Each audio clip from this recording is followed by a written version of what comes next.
za Jairut kama main sponsor ndani ya ligi kuu. Kwa namna ambavyo nilikuwa nazungumza kwamba Jairut kutengeneza hii agreement ambayo tumeisema pamoja na Diadoras, moja ya kampuni bora sana kutoka Italy. Moja ya faida kubwa ambayo nimeisema,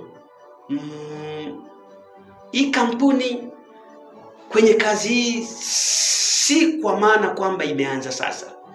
Tumezungumza pale mwanzoni, imeshawahi kufanya kazi bora ya uzalishaji wa jezi kwenye timu ya taifa Italia, lakini imefanya kazi bora sana na AC Roma, imefanya kazi bora sana kuzalisha pamoja na Napoli jezi ambazo zina ubora mkubwa. Nikawa nakwambia kampuni yenyewe ya Diadoras huwa haifanyi kazi peke yake, pia nayo ina agreement na partnership pamoja na taasisi zingine, ikiwemo baadhi ya makampuni ambayo ni bora zaidi kama Puma, Adidas na Nike, ambayo yamekuwa ni makampuni bora sana kwenye uzalishaji na usambazaji wa jezi kwenye baadhi ya maeneo, na imekuwa hivyo mara kadhaa na katika mfumo ambao ni ubora mkubwa sana. Sasa Jairut, moja ya kitu ambacho anakwenda kukileta kikubwa ni upanuzi wa sera za kibiashara ndani ya timu ya Simba. Simba, kumbuka Diadoras wakati wanapewa tenda ya kutengeneza jezi ambazo zina standard bora kwa ajili ya Simba, maana yake Simba inaanza kutanuka kwenye agreement za kibiashara na makampuni ya kimataifa.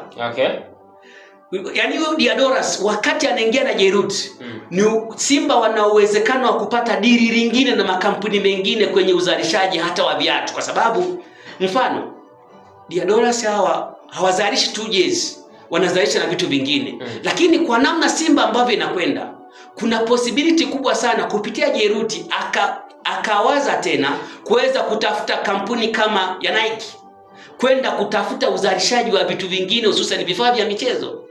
Moja ya faida kubwa ambayo Simba wataipata kupitia Jairut kwenye namna ya agreement hii ni kujitanua katika uwanda mpana wa kupata mikataba mikubwa ya kimataifa.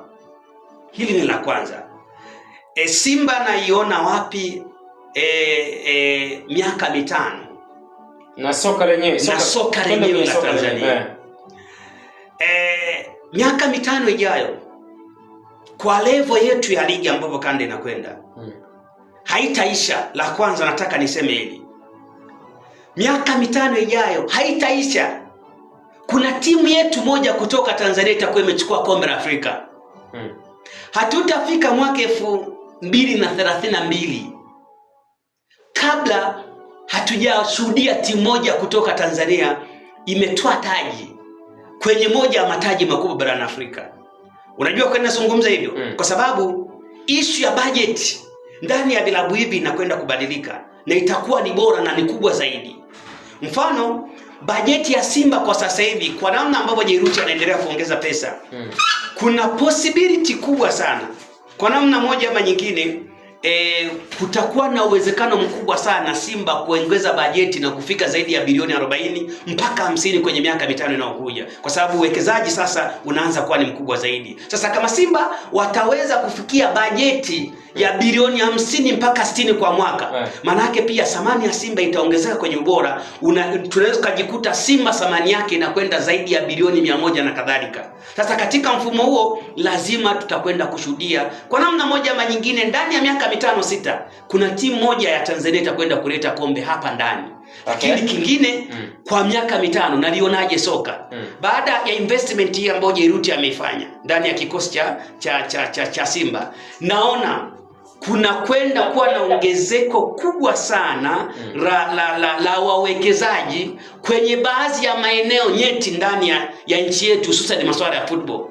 Yaani hata ishia Jairut, msimu ujao usishangae tukamuona Silent Ocean, tukayaona baadhi ya makampuni ambayo yataamua kufumba macho na kutazama fursa kwenye football na kwenda kuwekeza hata kwenye vilabu vingine vidogo ikiwemo Namungo, Pamba, vya kawaida. ambavyo watu wanaweza wakaenda kuwekeza hela na wakazalisha jezi ama wakazalisha pati na kuwa sehemu ya uzalishaji ndani ya mpira wetu, na uona mpira ukikua katika eneo la biashara zaidi, football economy inakwenda kutanuka zaidi ndani ya miaka 5 inayokuja. Sawa. Nadhani endelea kushiriki na sisi kwenye 0780